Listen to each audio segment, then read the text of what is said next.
പ്രിയപ്പെട്ടവരെ, സുഖ ദുഃഖ സമ്മിശ്രമാണ് ജീവിതം. അനിവാര്യമായ ജന്മത്തിനു ശേഷം ചില മടങ്ങിപ്പോകലുകൾ നമ്മുടെ ഹൃദയത്തെ വല്ലാതെ വേദനിപ്പിക്കും. ഒരുപക്ഷെ ഇന്ത്യയുടെ രാഷ്ട്രപിതാവ് മഹാത്മാഗാന്ധിയുടെ വിയോഗത്തിന് ശേഷം ഇന്ത്യയിലെ എന്നല്ല ലോകത്തിലെ തന്നെ ആബാലവൃദ്ധം ജനങ്ങളെയും കണ്ണീരിലാഴ്ത്തിയ, അല്ലെങ്കിൽ ഒരു നിമിഷമെങ്കിലും വേദനിപ്പിച്ച ഒരുപക്ഷെ എല്ലാവരും എൻ്റെ വീട്ടിൽ നിന്ന് അല്ലെങ്കിൽ എൻ്റെ ഹൃദയത്തിൽ നിന്ന് ആരോ നഷ്ടപ്പെടുന്ന വേദനയോടെ യാത്രയാക്കുകയാണ് ഇന്ത്യയുടെ എക്കാലത്തെയും മികച്ച ശാസ്ത്രജ്ഞൻ, മഹാനായ രാഷ്ട്രപതി, ചിന്തകൻ, എഴുത്തുകാരൻ, സർവോപരി ഇന്ത്യയുടെ സ്വപ്നങ്ങൾക്ക് ചിറകുകൾ നൽകിയ APJ അബ്ദുൽ കലാം അവറുകൾ. ജീവിതവും മരണവും ഒരുപോലെ സന്ദേശമാകുവാൻ അപൂർവം ആളുകൾക്കാണ് കഴിയുക. നമ്മുടെ ജീവിതത്തിൽ അനിവാര്യമായ മാറ്റങ്ങളും പ്രായാധിക്യവുമൊക്കെ ഉണ്ടാകുമ്പോഴും അവസാന നിമിഷം വരെ സ്വന്തം കർമ്മപഥത്തിൽ, സ്വന്തം ലക്ഷ്യത്തിൽ വിവാദങ്ങളില്ലാതെ നിഷ്കളങ്കമായും ആത്മാർത്ഥതയോടെയും പ്രവർത്തിക്കാൻ കഴിയുക എന്നത് അപൂർവമായി ഓരോരുത്തർക്കും ലഭിക്കുന്ന ഭാഗ്യമാണ്. APJ അബ്ദുൽ കലാമിനെ സംബന്ധിച്ചിടത്തോളം അദ്ദേഹത്തിൻ്റെ ജീവിതവും മരണവും ഒരുപോലെ സന്ദേശമാണ്. എപ്പോഴും ഇഷ്ടപ്പെടുന്നത്, എപ്പോഴും ആഗ്രഹിക്കുന്നത് അദ്ദേഹം ഭാവിയിലെ ഇന്ത്യയെക്കുറിച്ച് സംസാരിക്കാനാണ്. കാലത്തിനു മുമ്പേ സഞ്ചരിക്കാൻ ആഗ്രഹിക്കുന്ന കർമ്മസാക്ഷിയെപ്പോലെ ഇനിയും വരാനിരിക്കുന്ന ഭാരതത്തെക്കുറിച്ച്, പ്രപഞ്ചത്തെക്കുറിച്ച് ഒക്കെ സ്വപ്നം കാണുന്ന, 80കളിൽ പോലും സ്വപ്നത്തിന് ബാല്യവും കൗമാരവും അഗ്നിച്ചിറകുകളുമൊക്കെ നൽകി സഞ്ചരിക്കുന്ന APJ അബ്ദുൽ കലാം ഏതൊരു സേവന മേഖലയിലാണോ അല്ലെങ്കിൽ ഏതൊന്നാണോ അദ്ദേഹം ഇഷ്ടപ്പെട്ടത്, ആ ഇഷ്ടപ്പെട്ട പ്രവൃത്തി ചെയ്തുകൊണ്ടിരിക്കെ തന്നെ വിധിയാൽ പാതി വഴിയിൽ അർദ്ധവിരാമത്തിൽ കുറിച്ച ആ വാക്കുകൾ ഒരുപക്ഷെ പ്രപഞ്ചത്തിൻ്റെ അപ്രതീക്ഷിതത്വത്തിൻ്റെ സൗന്ദര്യം സൂക്ഷിക്കുന്നുവെങ്കിലും ആ യാത്ര അർത്ഥപൂർണമാണ്, സന്ദേശം ഉൾക്കൊള്ളുന്നതാണ്.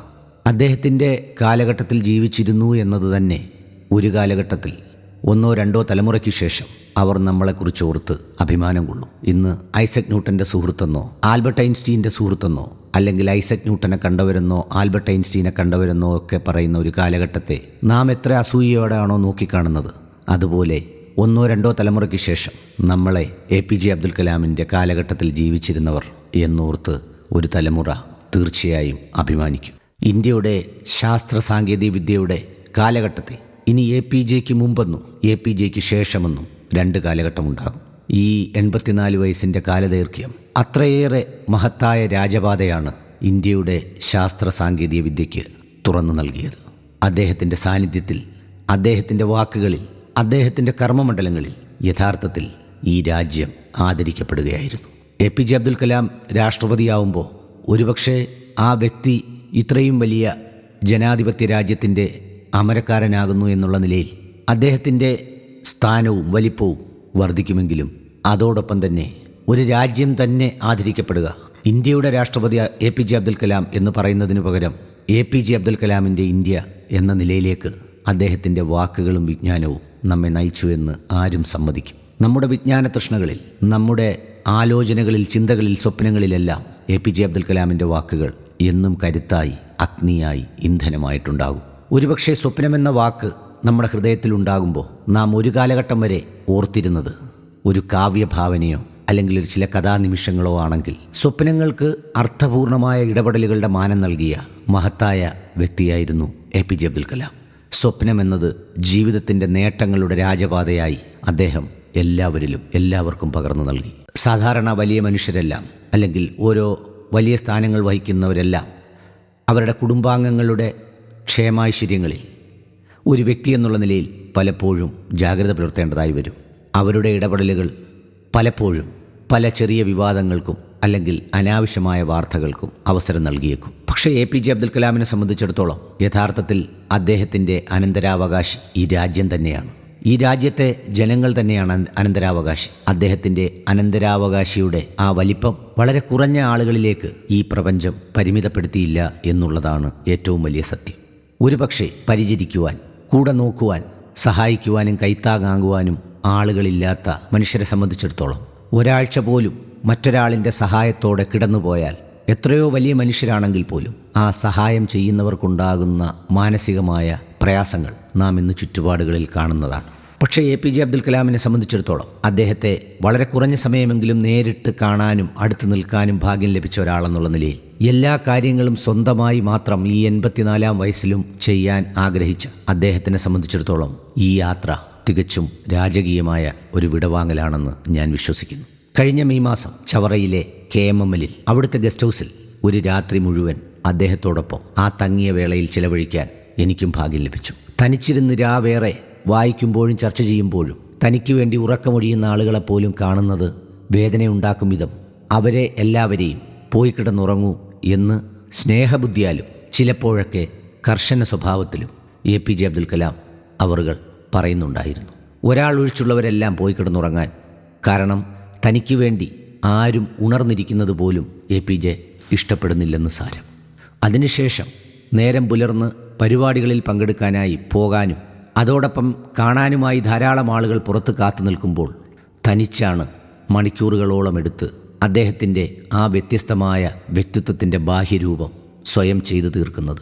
ഞാൻ പുറത്ത് കാത്തു നിന്നപ്പോൾ ഞാൻ ഓർത്തുപോയിരുന്നു, ഇത്തരമൊരാൾ തനിച്ച് ഇങ്ങനെ ഉറങ്ങുമ്പോൾ, അല്ലെങ്കിൽ തനിച്ച് ഒരുപക്ഷെ കതവിൻ്റെ കുറ്റികളിട്ട് കിടന്നുറങ്ങുമ്പോൾ എന്തെങ്കിലുമൊക്കെ സംഭവിച്ചു പോയാൽ ആ നഷ്ടത്തിൻ്റെ ആഴം എത്രയോ വലുതായിരിക്കുമെന്ന്.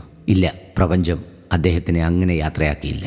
അദ്ദേഹം ജീവിതത്തിൽ എന്താണോ ഇഷ്ടപ്പെട്ടത്, സ്വപ്നങ്ങൾ പങ്കുവെക്കാൻ ഇഷ്ടപ്പെട്ട മനുഷ്യനെ സ്വപ്നത്തിൻ്റെ പാതി വഴിയിൽ സന്തോഷത്തോടെ മടക്കിക്കൊണ്ടുപോയി. APJ അബ്ദുൽ കലാം എന്ന മനുഷ്യൻ രാഷ്ട്രപതിയായതിനു ശേഷം സ്വകാര്യ വസതിയിലേക്ക് മാറുമ്പോൾ ഒരുപക്ഷെ ഉപഹാരങ്ങളുടെ കൂമ്പാരങ്ങളാണ് ഓരോ രാഷ്ട്രപതിമാരെയും 5 വർഷത്തെ അല്ലെങ്കിൽ 6 വർഷത്തെ അവരുടെ സേവന കാലാവധിക്കിടയിൽ ലഭിക്കുന്നത്. അതെല്ലാം പലപ്പോഴും പല രാഷ്ട്രപതിമാരും സ്വകാര്യ സ്വത്തുക്കളായി അവരുടെ മക്കൾക്കോ ഭാര്യയ്ക്കോ അല്ലെങ്കിൽ കൊച്ചുമക്കളുടെയൊക്കെ സ്ഥലങ്ങളിലേക്ക് മാറ്റുമ്പോൾ ഒരു വെള്ള പേപ്പർ പോലും എടുക്കാതെയാണ് APJ അബ്ദുൽ കലാം രാഷ്ട്രപതി ഭവനിൽ നിന്ന് പടിയിറങ്ങിയത്.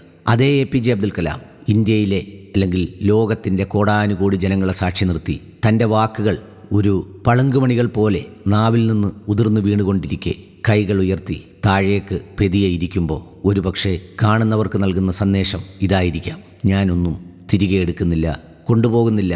ഞാൻ എന്തെല്ലാം ആർജിച്ചോ അതെല്ലാം നിങ്ങളുടെ ഹൃദയങ്ങളിലേക്ക്, നിങ്ങളുടെ ചിന്തകളിലേക്ക് പകർത്തി തന്നതിനു ശേഷം സന്തോഷത്തോടെ അഭിമാനത്തോടെ മടങ്ങുന്നു എന്ന്. മറ്റൊരു പ്രധാനപ്പെട്ട APJ അബ്ദുൽ കലാമിൻ്റെ സംഭാവന അല്ലെങ്കിൽ അദ്ദേഹത്തിൻ്റെ വ്യത്യസ്തത, സാധാരണ രാഷ്ട്രപതിമാർ ഒപ്പിട്ട് ബില്ലുകൾ അയക്കുന്നവർ, അല്ലെങ്കിൽ ചിലപ്പോഴൊക്കെ ചില ബില്ലുകളിൽ ചില വിയോജനക്കുറിപ്പ് രേഖപ്പെടുത്തുമ്പോഴാണ് അവർ വാർത്തകളുടെ ഭാഗമാകുന്നത്. അല്ലാത്ത പക്ഷം എഴുതി തയ്യാറാക്കിയ കുറിപ്പുകൾ വായിച്ച് ആ പോസ്റ്റിൻ്റെ മഹത്വം കേവലം ക്യാമറ കണ്ണുകളിലോ ചിത്രങ്ങളിലോ ഒതുക്കി ജീവിക്കുന്ന ഒരാളായിരുന്നുവെങ്കിൽ APJ അങ്ങനെയായിരുന്നില്ല. അദ്ദേഹത്തിൻ്റെ പ്രവൃത്തിയും വാക്കുമെല്ലാം യഥാർത്ഥത്തിൽ അഗ്നിസ്ഫുലിംഗങ്ങളായിരുന്നു. കുട്ടികളോട് സംവദിച്ചു, യുവാക്കളോട് സംവദിച്ചു, അനാഥരോട് സംവദിച്ചു, കരകൗശലക്കാരോട് സംവദിച്ചു, തൊഴിലാളികളോട് ആശയവിനിമയം നടത്തി, ബൗദ്ധിക മേഖലയുടെ ഏറ്റവും ഉന്നതികളിൽ നിൽക്കുന്ന ആളുകളുമായി ആശയവിനിമയം നടത്തി. അങ്ങനെ സമസ്ത മേഖലകളിലും APJ അബ്ദുൽ കലാം ആഴത്തിൽ സ്പർശിച്ചാണ് യാത്രയാകുന്നത്. അതുതന്നെ ഒരുപക്ഷെ ഔന്നിത്യത്തിൻ്റെ കൊടുമുറികേറിയ മനുഷ്യൻ്റെ ഹൃദയ സാന്നിധ്യത്തിൻ്റെ തെളിവായി നമുക്ക് ഓർമ്മകളിൽ സൂക്ഷിക്കാം. എന്ന് മാത്രവുമല്ല, അദ്ദേഹം നടത്തിയിട്ടുള്ള സാമൂഹിക നിരീക്ഷണങ്ങൾ ഒരുപക്ഷെ ലോകത്തിലെ ഏറ്റവും വലിയ സാമൂഹ്യ പ്രവർത്തകർക്ക് പോലും കോടാനുകോടി രൂപ ഗവേഷണങ്ങൾക്കായി ചിലവഴിച്ച് പല കണ്ടുപിടുത്തങ്ങളും നടത്തുന്നവരെ പോലും അത്ഭുതപ്പെടുത്തുന്ന ചില നിരീക്ഷണങ്ങൾ APJ അബ്ദുൽ കലാം നടത്തിയിട്ടുണ്ട് എന്നുള്ളതറിയുമ്പോഴാണ് ആ ഔന്നിത്യത്തിൻ്റെ ആഴം നമുക്ക് മനസ്സിലാകുന്നത്.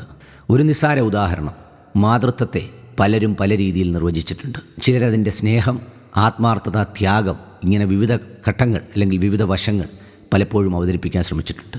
APJയുടെ പ്രസിദ്ധമായ ഒരു കോട്ടാണ്: എല്ലാവരും കരഞ്ഞ ദിവസം, നിങ്ങൾ കരഞ്ഞപ്പോൾ നിങ്ങളുടെ മാതാവ് ചിരിച്ച ഏക ദിവസം, അതാണത്രേ ജന്മദിനം. എത്രയോ അർത്ഥപൂർണമാണ് ആ വാചകം. ജീവിതത്തിൽ മാതൃത്വം എപ്പോഴൊക്കെ നമ്മൾ വേദനിക്കുന്നുവോ ആ വേദനിക്കുന്ന സമയത്തൊക്കെ ഒരുപക്ഷെ നിഴലിനേക്കാൾ സമീപത്തായി നമ്മോടൊപ്പം നിന്ന് കരയാൻ നമ്മുടെ അമ്മ അല്ലെങ്കിൽ നമ്മുടെ ഉമ്മ എപ്പോഴും നമ്മുടെ കൂടെ ഉണ്ടായിരുന്നു. ബാല്യം മുതൽ കൗമാരത്തിൽ, യൗവനത്തിലെല്ലാം എന്തെങ്കിലും വേദനിച്ചാൽ ആ ഉമ്മയ്ക്ക് വേദനിക്കുമായിരുന്നു. ജന്മദിനങ്ങളെ ആഘോഷങ്ങളും അതോടൊപ്പം തന്നെ കച്ചവടങ്ങളുമൊക്കെയാക്കി മാറ്റുന്ന ഒരു വർത്തമാനകാല ജീവിതത്തിൽ എത്രയോ വ്യത്യസ്തമായ ഹൃദയത്തിൻ്റെ മൂല്യങ്ങളും നന്മകളും വിളിച്ചോതുന്ന വാക്കുകളാണ് APJ അബ്ദുൽ കലാം ഉരുവിട്ടത്. അങ്ങനെയാണ് APJ അബ്ദുൽ കലാം വ്യത്യസ്തനാവുന്നത്. യഥാർത്ഥത്തിൽ അദ്ദേഹം യാത്രയാവുക എന്ന അനിവാര്യമായ ഒരു കർമ്മത്തിന് മാത്രമാണ് വിധേയമാകുന്നത്. ഇത്രയും കൂടി ജനങ്ങളുടെ ഹൃദയത്തിൽ, ഒരുപക്ഷെ എല്ലാ വീടുകളിലും എത്രയോ പ്രായമായവർ മുതൽ ഓർമ്മയുള്ളവരെല്ലാം ഇന്ന് സംസാരിക്കുക APJ അബ്ദുൽ കലാമിനെ കുറിച്ചായിരിക്കും. അങ്ങനെ ഒരാൾക്കായി തീരാൻ കഴിയുക എന്നത് നിസ്സാര കാര്യമല്ല. ഏതൊരു മനുഷ്യനും അവൻ്റെ ജീവിതത്തിൽ ആഗ്രഹിക്കുന്ന ഔന്നിത്യത്തിൻ്റെ അപ്പുറത്തേക്ക് APJ അബ്ദുൽ കലാമിന് നടന്നു കയറാനായി. ഒരുപക്ഷെ തോന്നിപ്പോകുന്നു, ഇത്രയേറെ ദുഃഖിപ്പിക്കാനായിരുന്നെങ്കിൽ ഇത്രയേറെ ഞങ്ങളുടെ ഹൃദയത്തിൽ അങ്ങ് കടന്നു കയറണമായിരുന്നോ എന്നുപോലും വേദനിക്കത്തക്ക നിലയിലേക്ക് APJ അബ്ദുൽ കലാം എത്തിയിരിക്കുന്നു. വ്യക്തിപരമായി APJ അബ്ദുൽ കലാമിൻ്റെ നഷ്ടം ഒരു കുടുംബത്തിൽ നിന്ന് അല്ലെങ്കിൽ സ്വന്തം ജീവനിൽ നിന്ന് എന്തോ നഷ്ടപ്പെട്ടതുപോലെ തോന്നുന്നു എന്നത് പറയുന്നത് ഒരു അധിക പ്രസംഗമല്ല. അദ്ദേഹം ആദ്യമായി രാഷ്ട്രപതിയായപ്പോൾ അന്ന് കരുനാഗപ്പള്ളിയുടെ തന്നെ ഹൃദയവും വികാരവും ചരിത്രവുമൊക്കെ ആയിരുന്ന തഴപ്പായ ഉപയോഗിച്ചുള്ള നൂതന ഉൽപ്പന്നങ്ങൾ ഉണ്ടാക്കുന്ന അംബേദ്കർ ഹസ്തശില്പ വികാസ് യോജന എന്ന പദ്ധതിയുടെ നിർവഹണ ഏജൻസിയായിരുന്നു കേരള റൂറൽ ഡെവലപ്മെൻറ്റ് ഏജൻസി. തഴപ്പായിക്ക് ഏതാണ്ട് 1000-ലധികം വർഷത്തെ ചരിത്രമുണ്ട്. പല ചരിത്രരേഖകളിലും ആ രേഖപ്പെടുത്തലുകൾ നമുക്ക് കാണാൻ കഴിയുന്നതാണ്. അങ്ങനെയുള്ള തഴപ്പായിൽ ഒട്ടേറെ പുതുമയുള്ള വസ്തുക്കൾ നാഷണൽ ഇൻസ്റ്റിറ്റ്യൂട്ട് ഓഫ് ഡിസൈൻ്റെ സഹായത്തോടെ ഞങ്ങൾ നിർമ്മിച്ചു. ചെരുപ്പുകൾ, പേഴ്സുകൾ, ബാഗുകൾ, വിവിധ തരം നൂതനമായ കോസ്റ്ററുകൾ അടക്കം പല വസ്തുക്കളും നിർമ്മിച്ചു. ഏതാണ്ട് ആ സമയത്താണ് ഇന്ത്യൻ രാഷ്ട്രപതിയായി APJ അബ്ദുൽ കലാം അധികാരമേൽക്കുന്നത്. അദ്ദേഹത്തിനുള്ള ഒരു ഉപഹാരമായി എന്തയക്കണമെന്ന ചിന്തയിൽ നിന്ന് ഞങ്ങൾ 2 തഴപ്പയുടെ ചെരുപ്പുകളും അതോടൊപ്പം തന്നെ ചെറിയൊരു പേഴ്സും അയക്കുകയുണ്ടായി. കേരള റൂറൽ ഡെവലപ്മെൻറ്റ് ഏജൻസിയുടെ chairman advocate M. Ibrahim Kutty അവർകൾ കയ്യൊപ്പ് വെച്ച് ഞങ്ങൾ അയച്ച ആ ഉൽപ്പന്നങ്ങൾ കണ്ട് നേരിട്ട് ബോധ്യപ്പെട്ട APJ അബ്ദുൽ കലാം ഞങ്ങളെ അത്ഭുതപ്പെടുത്തി. ദിവസങ്ങൾക്കകം ഞങ്ങൾക്ക് മറുപടി കത്ത് വന്നു. നിങ്ങളുടെ നൂതനത്വത്തെ, നിങ്ങളുടെ ഭാവനയെ, ഈ തഴപ്പയുടെ ചരിത്രത്തെ ഞാൻ പ്രകീർത്തിക്കുന്നു, ഞാൻ അംഗീകരിക്കുന്നു. നിങ്ങൾ അടുത്ത തവണ ഞാൻ കേരളത്തിലെത്തുമ്പോൾ 1-2 സ്വയം സഹായ സംഘങ്ങളിലെ കരകൗശല ശില്പികളെയും കൂട്ടി നേരിട്ട് കാണാനെത്തുക. ഇതായിരുന്നു ആ ക്ഷണക്കത്തിൻ്റെ സാരം. അദ്ദേഹം ക്ഷണിച്ചപ്പോൾ ആ കരകൗശല ശില്പികളെ മറന്നില്ല, അല്ലെങ്കിൽ ഓർത്തു എന്നുള്ളതാണ് ഏറ്റവും ശ്രദ്ധേയമായ കാര്യം. ആ മറുപടി ഞങ്ങൾക്ക് ലഭിച്ചു. പിന്നീട് ഞങ്ങൾ ആ കത്തുമായി ബന്ധപ്പെട്ടു. അടുത്ത തവണ തന്നെ അദ്ദേഹം കേരളത്തിലെത്തിയപ്പോൾ ഞാനും KRDയുടെ chairman advocate M. Ibrahim Kutty അവറുകളും തഴവയിൽ നിന്നുള്ള 2 വനിതാ സഹോദരിമാരുമായി എറണാകുളത്തെ ഗസ്റ്റ് ഹൗസിൽ ചെന്ന് അദ്ദേഹത്തെ കാണുകയുണ്ടായി. കണ്ട മാത്രയിൽ ഈ ഉൽപ്പന്നങ്ങളിലേക്ക് നോക്കിയിട്ട് അവരോട് ഒരു ജ്യേഷ്ഠ സഹോദരൻ, ഈ 2 സ്ത്രീകളോട് ഒരു ജ്യേഷ്ഠ സഹോദരൻ ചോദിക്കുന്ന മാതൃകയിൽ, ഒരു തമിഴ് കലർന്ന ചുവയിൽ നിങ്ങളിതെങ്ങനെ ഉണ്ടാക്കിയെന്നും ഈ വീവിങ്ങിനെക്കുറിച്ചും ഇതെങ്ങനെ സൃഷ്ടിക്കുന്നു എന്നും ഇതിൻ്റെ പ്രവർത്തനങ്ങൾ എങ്ങനെയാണെന്നും നിമിഷങ്ങൾ കൊണ്ട് ചോദ്യങ്ങൾ ഉന്നയിച്ച് ഏതാണ്ട് 10-15 മിനിറ്റോളം അത് കേട്ടുകൊണ്ട് നിൽക്കുകയും ഒടുവിൽ അവർക്ക് ഓട്ടോഗ്രാഫ് ഒപ്പിട്ട് നൽകുകയും ചെയ്തതിന് ശേഷമാണ് മടക്കിയത്. APJ അബ്ദുൽ കലാം താങ്കളെപ്പോലെയുള്ള ഒരാൾക്കല്ലാതെ ഇത്തരമൊരു ഗ്രാമീണ സ്പർശത്തെ, ഇത്തരമൊരു ഗ്രാമീണ കലയെ, കൗതുകത്തെ, ഗ്രാമീണ സാങ്കേതിക വിദ്യയെ പ്രോത്സാഹിപ്പിക്കാൻ, സ്നേഹിക്കാൻ, അതിൽ സ്വന്തം കയ്യൊപ്പ് പതിപ്പിക്കാനാവില്ല. ഒരുപക്ഷെ ഇന്ന് തഴവയിലെ ആ കുടുംബങ്ങളിലും ഈ മഹാൻ്റെ യാത്രയെ ഓർത്ത് ഒരിറ്റ് കണ്ണീരെങ്കിലും ഒഴുക്കുന്നവർ ഉണ്ടാകാതിരിക്കില്ല എന്ന് ഞാൻ വിശ്വസിക്കുന്നു. പിന്നീട് ഞാൻ ആദ്യം സൂചിപ്പിച്ചതുപോലെ ചവറയിലെ KMMൽ വന്ന് മണിക്കൂറുകളോളം ഗസ്റ്റ് ഹൗസിൽ ചെലവഴിച്ചു. അപ്പോഴൊക്കെ തന്നെ അദ്ദേഹത്തിൻ്റെ ശാരീരിക സ്ഥിതി അത്ര ഭദ്രമായിരുന്നില്ല. പക്ഷേ മാനസികമായുള്ള കരുത്ത്, വാക്കുകളുടെ തീഷ്ണത, അത് APJ അബ്ദുൽ കലാമിനെ വാർദ്ധക്യം ബാധിച്ചുവെന്ന് ആർക്ക് പറയാനാകും? യുവാവിനേക്കാൾ യൗവനത്തോടെ, തീഷ്ണമായ ശബ്ദത്തോടെ, തീഷ്ണമായ നിലപാടുകളോടെ രാഷ്ട്രീയ, സാമൂഹിക, ശാസ്ത്ര സാങ്കേതിക വിദ്യയുടെ മേഖലകളിൽ നിരീക്ഷണം നടത്തുമ്പോൾ എങ്ങനെയാണ് APJ അബ്ദുൽ കലാമിന് അത്തരത്തിലൊരു ക്ഷീണം സംഭവിച്ചുവെന്ന് ആർക്ക് പറയാനാകും? യഥാർത്ഥത്തിൽ മണിക്കൂറുകളോളം അവിടെ ചിലവഴിച്ച് മടങ്ങുമ്പോൾ അദ്ദേഹം ടൈറ്റാനിയം സ്പോഞ്ചിനെക്കുറിച്ചും അതിൻ്റെ പ്രവർത്തനങ്ങളെക്കുറിച്ചുമെല്ലാം ചോദിച്ചറിഞ്ഞു. കാരണം എങ്ങനെ അദ്ദേഹത്തിന് ചോദിക്കാതിരിക്കാനാകും? ടൈറ്റാനിയം സ്പോഞ്ച് മെറ്റൽ എന്ന അപൂർവമായ മെറ്റൽ ലോകത്തിൽ നിന്ന് ഉൽപ്പാദിപ്പിക്കുന്ന 7 രാജ്യങ്ങളിലൊന്നായി ഇന്ത്യയെ മാറ്റിയ ടൈറ്റാനിയം സ്പോഞ്ച് മെറ്റലിൻ്റെ ഉപജ്ഞാതാവ് APJ അബ്ദുൽ കലാം അവറുകളാണ്. 21-ാം നൂറ്റാണ്ട് അല്ലെങ്കിൽ ഈ നൂറ്റാണ്ടിൻ്റെ ലോഹം ടൈറ്റാനിയം സ്പോഞ്ച് മെറ്റലായിരിക്കുമെന്ന് എത്രയോ വർഷങ്ങൾക്ക് മുമ്പ് പ്രവചിച്ചു APJ അബ്ദുൽ കലാം. ഇന്ത്യയുടെ ബഹിരാകാശ ഉപയോഗങ്ങൾക്കും അതുപോലെ സായുധ ഉപയോഗങ്ങൾക്കും മറ്റ് രാജ്യങ്ങളെ ആശ്രയിക്കേണ്ടി വരുന്ന ഒരുതരം വാണിജ്യ അടിമത്വത്തിൽ നിന്നും സ്വതന്ത്രമായ ഇന്ത്യ, തലയുയർത്തി നിൽക്കുന്ന ഇന്ത്യ എന്നുള്ള ഭാവനയിൽ നിന്ന് അദ്ദേഹം വിരിയിച്ചെടുത്തതാണ് തദ്ദേശീയമായ സാങ്കേതിക വിദ്യയിൽ അധിഷ്ഠിതമായ ഈ titanium sponge plant. Titanium sponge നിർമ്മാണത്തിൻ്റെ സാങ്കേതിക വിദ്യ ഒരു രാജ്യങ്ങളും പരസ്പരം കൈമാറാൻ തയ്യാറല്ലായിരുന്നു. പക്ഷേ ശാസ്ത്രജ്ഞന്മാരുടെ സിരകളിലൂടെ, ചിന്തകളിലൂടെ, അവരുടെ സ്വപ്നങ്ങളിലൂടെ സഞ്ചരിച്ച കലാം അത് യാഥാർത്ഥ്യമാക്കിയെടുത്തു. അതിനെക്കുറിച്ച് അദ്ദേഹം ചോദിച്ച് സംസാരിച്ചതിന് ശേഷമാണ് മടങ്ങിയത്. എൻ്റെ വ്യക്തിപരമായ വേദന വല്ലാതെ വർദ്ധിപ്പിക്കുന്ന മറ്റൊരു കാര്യം, grand Kerala shopping festival season 9 ബന്ധപ്പെട്ട് വടകരയിലെ ഇരിങ്ങലിൽ 7 സാർക്ക് രാജ്യങ്ങളിലെ കരകൗശല ശില്പികളെ പങ്കെടുപ്പിച്ചുകൊണ്ട് ഒരു അന്താരാഷ്ട്ര കരകൗശല മേള ആസൂത്രണം ചെയ്തിരുന്നു. അത് ഉദ്ഘാടനം ചെയ്യുന്ന ഒരാളിനെക്കുറിച്ച് മനസ്സിലാലോചിച്ചപ്പോൾ ഒറ്റ പേര് മാത്രമാണ് ഉയർന്നു വന്നത്. അത് APJ അബ്ദുൽ കലാമിൻ്റേതാണ്. അദ്ദേഹത്തെ ക്ഷണിച്ചുകൊണ്ട് കേരളത്തിൻ്റെ ടൂറിസം വകുപ്പ് മന്ത്രി AP അനിൽകുമാർ സാർ ഒരു കത്ത് തയ്യാറാക്കി അയച്ചിരുന്നു. ഏതാണ്ട് 2 ദിവസങ്ങൾക്ക് മുമ്പാണ് വരാൻ സന്നദ്ധത അറിയിച്ചുകൊണ്ട് അദ്ദേഹം മറുപടി തന്നത്. ആ മറുപടി ലഭിച്ചപ്പോൾ എത്രയോ വർഷങ്ങളായി എത്രയോ പരിപാടികൾക്ക് ഭാഗമാകാൻ കഴിഞ്ഞിരുന്ന ഒരാളാണെങ്കിൽ പോലും എൻ്റെ മനസ്സിൽ ഒരു കടൽ കാണുന്ന കൊച്ചുകുട്ടിയെപ്പോലെയുള്ള സന്തോഷമാണുണ്ടായത്. കാരണം APJ അബ്ദുൽ കലാം ഞാൻ സംഘടിപ്പിക്കുന്ന ഒരു പരിപാടിക്ക് വരിക എന്നുള്ളത് ഒരു വലിയ കാര്യമായി എൻ്റെ ഹൃദയത്തിൽ തോന്നി. അദ്ദേഹത്തെ നേരിട്ട് കാണുവാൻ 3-ാം തീയതി ഡൽഹിക്ക് പോകാനിരിക്കെയാണ് ആകസ്മികമായ ഈ വിയോഗ വാർത്ത ഇന്നലെ എൻ്റെ ചെവികളിലേക്ക് എത്തുന്നത്. തളർന്നുപോയി വല്ലാതെ. എന്നെപ്പോലെ തന്നെ 1, 2, 3 തവണ മാത്രം കണ്ടിട്ടുള്ള എനിക്കിത്രയേറെ വേദനയുണ്ടായെങ്കിൽ ഒരുപക്ഷെ അദ്ദേഹത്തിനെ അടുത്തറിഞ്ഞവർക്കും അടുത്തു നിന്നവർക്കും എത്രയോ വേദനയായിരിക്കും ഈ വിയോഗം കൊണ്ട് സമ്മാനിക്കുക. എല്ലാം അനിവാര്യമാണ്. ചില മതഗ്രന്ഥങ്ങളിൽ പറയുന്നത് പോലെ, ഖുർആനിൽ പറയുന്നത് പോലെ, രാവ് പകലുകൾ മാറി മാറി വരുന്നതിലും ചിന്തിക്കുന്നവർക്ക് ഒരുപാട് ദൃഷ്ടാന്തങ്ങളുണ്ട്. ഒരു പ്രകാശത്തിൽ നിന്ന് മറ്റൊരു ഇരുട്ടിലേക്കാണ് യാത്ര. അദ്ദേഹത്തിൻ്റെ വ്യത്യസ്ത വാക്കുകൾ തന്നെ ഓർത്താൽ ഇത്തരമുള്ള ആകസ്മികമായ അല്ലെങ്കിൽ നഷ്ടങ്ങളെ സംബന്ധിച്ചും തോൽവികളെ സംബന്ധിച്ചുമൊക്കെ അദ്ദേഹം ആഴത്തിൽ പ്രതിപാദിച്ചിട്ടുണ്ട്. APJ അബ്ദുൽ കലാമിന് എൻ്റെ റേഡിയോ 91.2 അതിലെ ശ്രോതാക്കളുടെ പേരിലും മാനേജ്മെൻറ്റിൻ്റെ പേരിലും അദ്ദേഹം സ്നേഹിച്ചിരുന്ന ജനവിഭാഗങ്ങളുടെ പേരിലും പിന്നെ വ്യക്തിപരമായി എൻ്റെ പേരിലുമുള്ള അഗാധ ദുഃഖം രേഖപ്പെടുത്തുന്നു.